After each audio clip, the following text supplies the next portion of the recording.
La sobrelectura no es simplemente interpretar demasiado, es un acto de sustitución, es reemplazar el sentido contextual del Tanaj por un sentido importado y luego llamar a ese injerto que es lo que realmente dice el texto cuando no lo es.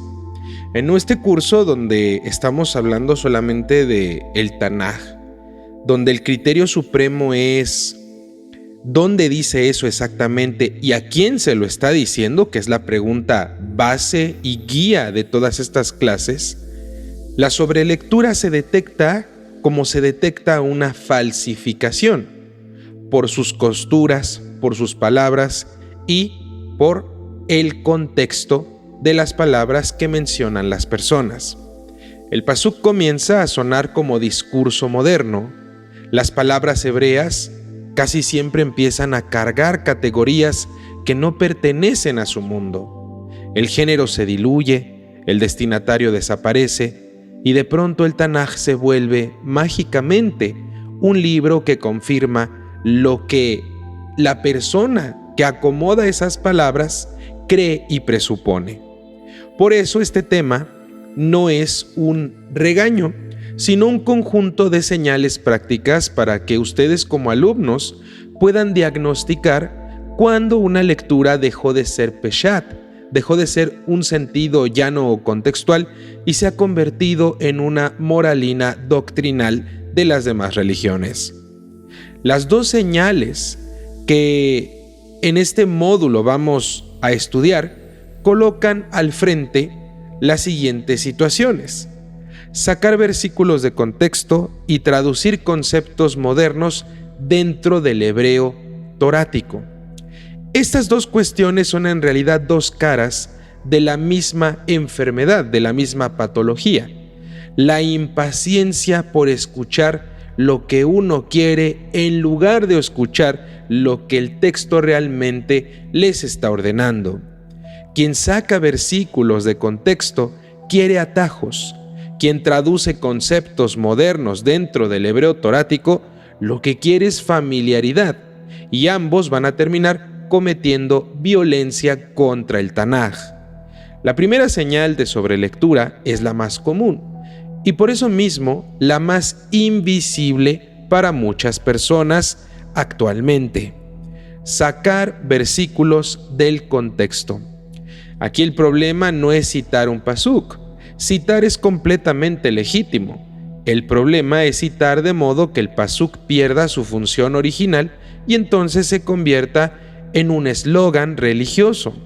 Un pasuk en el Tanaj no es una unidad autosuficiente como una frase de calendario. Es un eslabón, queridos alumnos. Su sentido depende de lo que viene antes y de lo que viene después. Los conectores, el contraste, las causas, la finalidad y entonces la respuesta.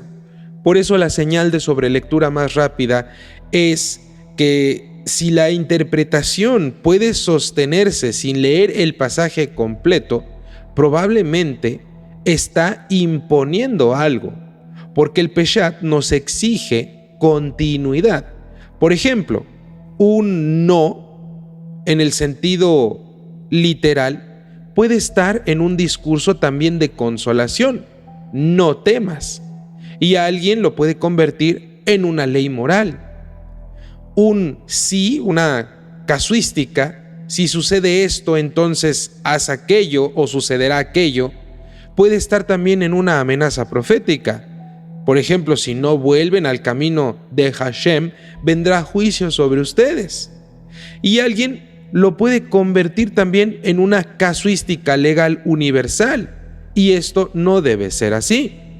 Una frase poética puede estar describiendo emociones y sentimientos, y una persona que saca de contexto la puede convertir en una doctrina sobre cómo funciona el mundo.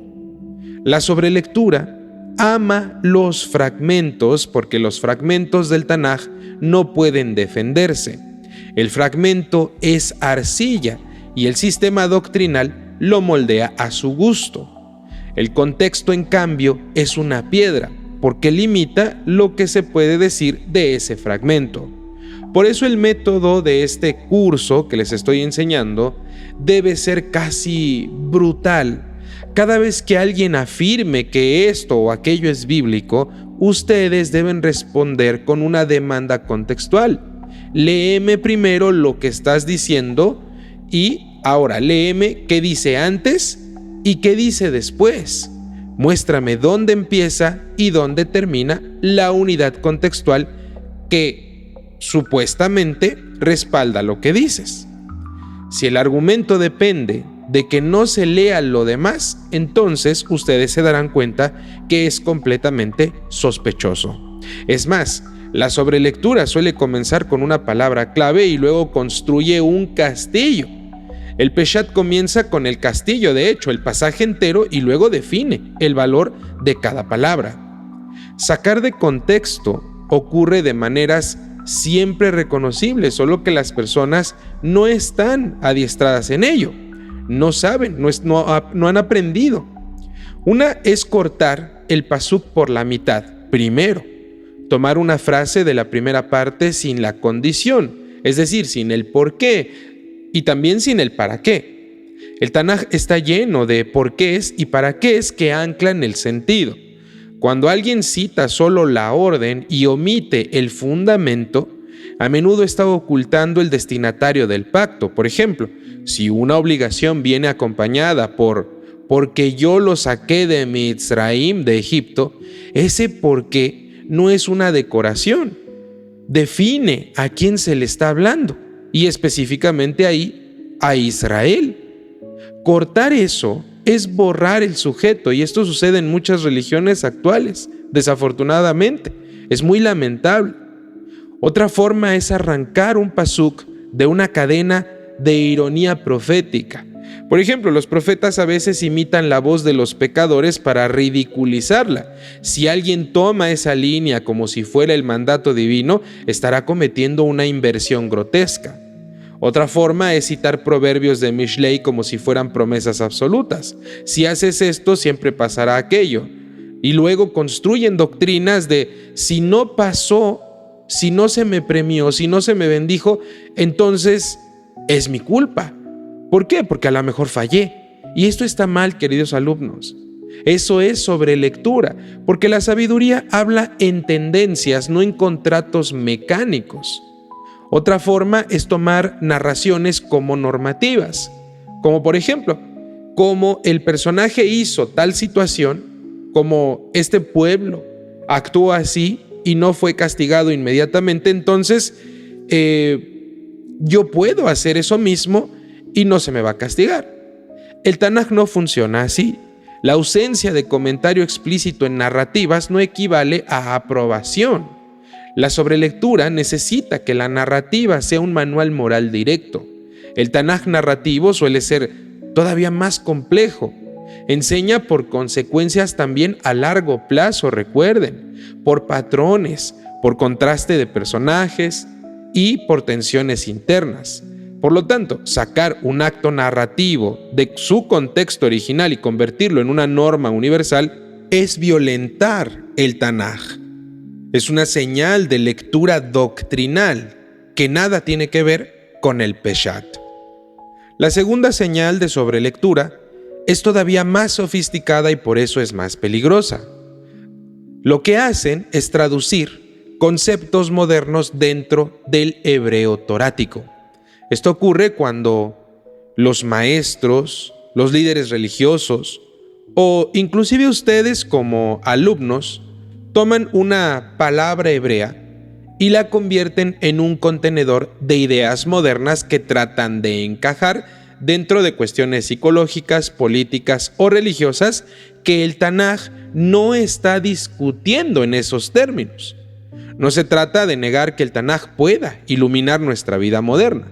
Se trata de no fingir, no manipular que el Tanaj ya estaba hablando con nuestras categorías lingüísticas modernas. El hebreo torático tiene su propio universo semántico. Si yo me dedico a meter dentro de él categorías posteriores, entonces las palabras se van a volver un caballo de Troya. Por ejemplo, tomar emuná, que se traduce como fidelidad, constancia y confiabilidad, según su contexto, y traducirla siempre como fe en sentido doctrinal moderno, y luego construir sistemas de salvación por simple creencia. Esto está mal. Otro ejemplo es tomar Torah, que literalmente es enseñanza o instrucción, y traducirla como religión en sentido institucional moderno. Otro ejemplo también es la palabra ruach, que literalmente se traduce como viento, espíritu o aliento, y se convierte muchas veces en un concepto técnico de Espíritu Santo, según categorías ajenas al mundo semántico del Tanaj, a las religiones cristianas y todos sus derivados, el mesianismo. Otro ejemplo es la palabra nefesh, que significa vida, garganta o ser viviente, que se traduce normalmente o en automático como un alma inmortal en sentido filosófico griego. Como último ejemplo, la palabra yetzer, que literalmente significa inclinación o impulso, y cuando aparece las personas lo traducen o lo convierten en simplemente un subconsciente, pero un subconsciente en el sentido freudiano, y esto está mal, porque además de no conocer el hebreo torático, lo que hacen es imponer una traducción que les es familiar a estas personas. ¿Por qué? Por desconocimiento y por ignorancia. Cada una de estas operaciones puede producir enseñanzas muy interesantes, claro que sí, pero no es peshat. Si se presenta como esto es lo que el Tanaj dice, ya no es peshat. Ya es una sobrelectura y una imposición de terminologías que muchas veces el Tanaj no está enseñando. Es una lectura doctrinal o, en el mejor de los casos, para no ser tan rudo, una lectura homilética. Y el problema no es que existan lecturas homiléticas en otras tradiciones religiosas o ideologías. El verdadero problema es que aquí estamos entrenando nuestro oído a no confundir el injerto con el tronco verdadero y original. ¿Y cómo se detecta esta sobretraducción?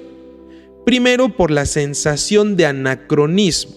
Cuando el pasuk empieza a sonar como un tratado moderno, cuidado.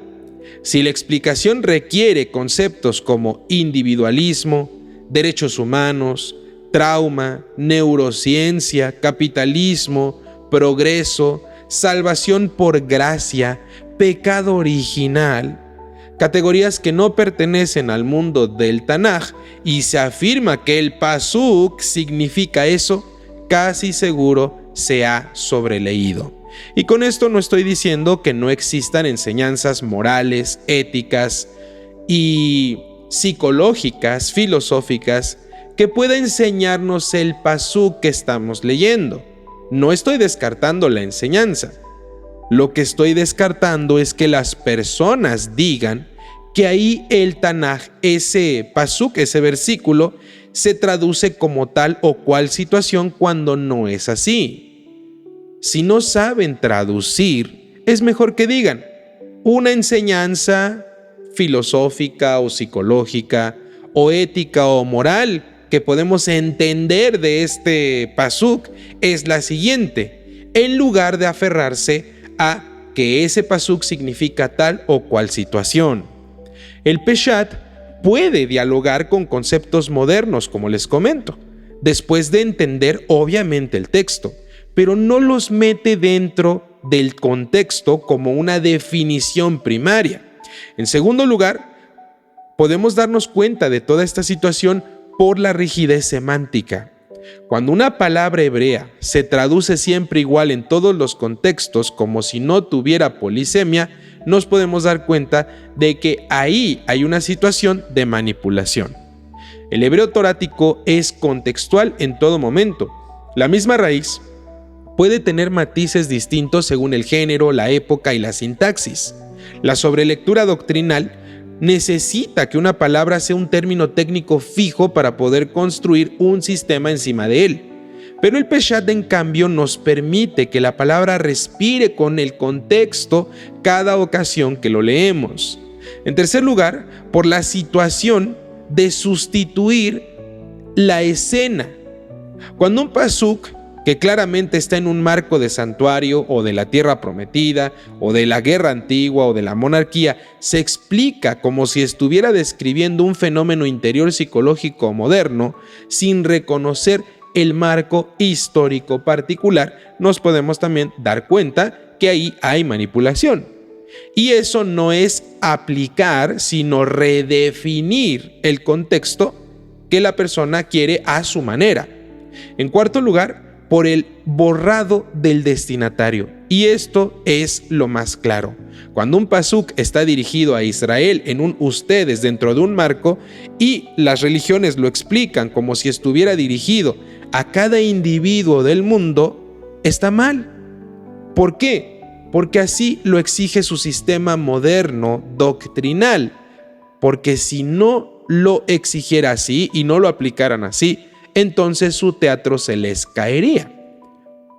Esa universalización por traducción es uno de los trucos más comunes en las religiones modernas. Convertir un ustedes histórico en un tú de manera existencial universal. El Peshat, queridos alumnos, no permite ese truco sin evidencia textual. Hay un patrón especialmente destructivo actualmente de sobrelectura que combina ambas señales.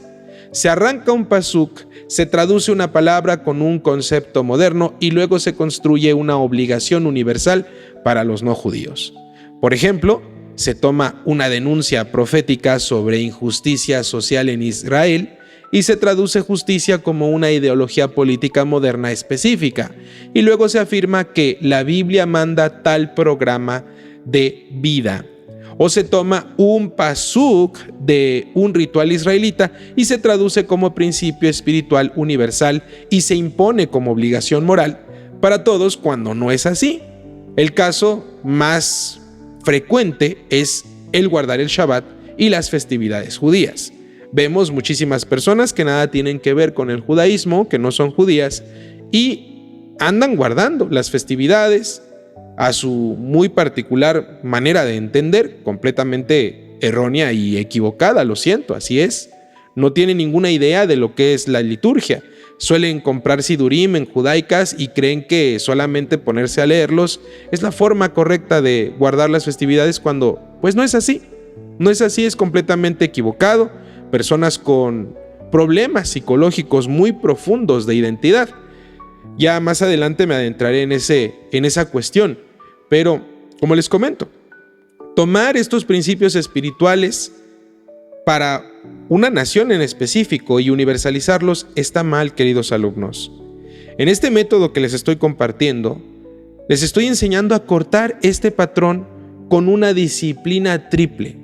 Y aquí va un dato importante, una secuencia de pasos que ustedes pueden aplicar para poder devolver la esencia a ese texto que estén leyendo o que estén estudiando.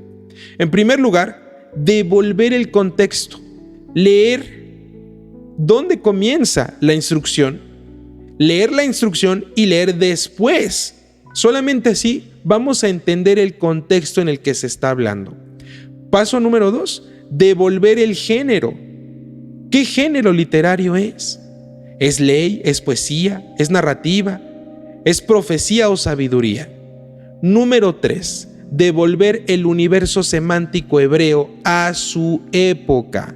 En cuanto hagan esto, la mayoría de los eslogans y frases religiosas van a colapsar y lo que queda, lo que resiste al análisis, es lo que realmente está en el Tanaj. Para ustedes conviene describir la sobrelectura como una serie de síntomas que se sienten incluso antes de analizarlos. Su síntoma 1 es la interpretación que requiere ignorar frases incómodas del pasaje o que no ayudan mucho a la ideología que están predicando las personas. Síntoma número 2, la interpretación funciona igual aunque cambies el pasuk por otro. Es decir, el pasuk simplemente es un pretexto. Síntoma número 3. La interpretación convierte una metáfora poética en una regla. Síntoma número 4. La interpretación que hacen convierte una narrativa descriptiva en prescripción universal. Síntoma 5 de esta enfermedad tan horrible. La interpretación depende de una traducción única y rígida de un término hebreo. Síntoma 6. La interpretación suena más como un catecismo moderno que como un hebreo torático. Sistema 7. La interpretación borra el a quién fue dirigido ese mandamiento. Cuando ustedes empiecen a reconocer estos síntomas en las religiones donde se encuentren, o en las palabras de los líderes religiosos o youtubers religiosos que escuchan, va a adquirir una inmunidad intelectual, que es exactamente lo que este curso busca en ustedes. Dejar de que se traguen lo bíblico como una etiqueta y empiecen a exigir evidencia textual. Pero no hemos terminado. Hay una dimensión aún más profunda. La sobrelectura no solo daña el texto, daña la conciencia de las personas. Porque quien está acostumbrado a sacar versículos de contexto, se acostumbra también a sacar personas de contexto. La persona tiende a juzgar rápido, etiquetar rápido y moralizar rápido, también de manera automática. Y quien está acostumbrado a traducir conceptos modernos dentro del texto antiguo, se acostumbra también a colonizar a los demás. No escucha lo que los demás realmente dicen. Escucha lo que siempre quiere oír. Y aquí los estoy entrenando a escuchar el Peshat. No los estoy entrenando solo en la lectura, sino en su carácter, en tener paciencia, una escucha activa, ser exactos y tener humildad. La exactitud para no afirmar lo que no está. La escucha activa para aprender a distinguir lo que dice el texto en completitud. La humildad para dejar que el texto sea distinto a mis ideas o a lo que yo siempre quiero que diga. En el mundo religioso popular, la certeza rápida se confunde con santidad. El Tanaj leído con Peshat enseña todo lo contrario. La santidad de la palabra comienza con el temor de no falsearla, de no inventarla, de no manipularla. El Tanaj, queridos alumnos, no necesita que lo actualicemos, robándole su propio mundo. Necesita que lo escuchemos lo suficiente como para que su mundo nos incomode, porque en esa incomodidad va a aparecer la verdad. El texto es más grande que nuestras propias categorías, más antiguo que nuestras propias ideologías, más preciso que los eslogans religiosos. Sacar un pasuk de contexto es arrancarle el corazón al Tanaj. Traducirle conceptos modernos dentro es ponerle máscaras. Ambas cosas producen un Tanaj domesticado e inútil para la vida en santidad, para la vida espiritual, pero muy útil para la manipulación. El Peshat, en cambio, te está devolviendo un Tanaj indómito, un Tanaj que te obliga a preguntarte dónde dice eso exactamente y a quién se lo está diciendo. ¿Me incluyo o no me incluyo dentro de él? Antes de atrevernos a imponer lo que nosotros queremos decir o queremos que diga por nuestros problemas psicológicos de pertenencia o identidad. Cuando ese hábito se vuelve natural, sucede algo muy raro pero hermoso. El Tanaj deja de ser un arma en tus manos y se va a convertir en una lámpara sobre tu mente. Ya no ilumina para que condenes al mundo, sino que va a iluminar para que dejes de mentirte a ti mismo. Y esa es la rectificación más torática que puede ocurrir en tu vida. dedicarte a desmontar lo bíblico, entre comillas, lo que asumes, porque el texto por fin le dejas que respire y recupere su derecho de ser leído como fue escrito, sin que nadie lo viole por la prisa o lo recorte con anacronismos que solo sirven al propio ego.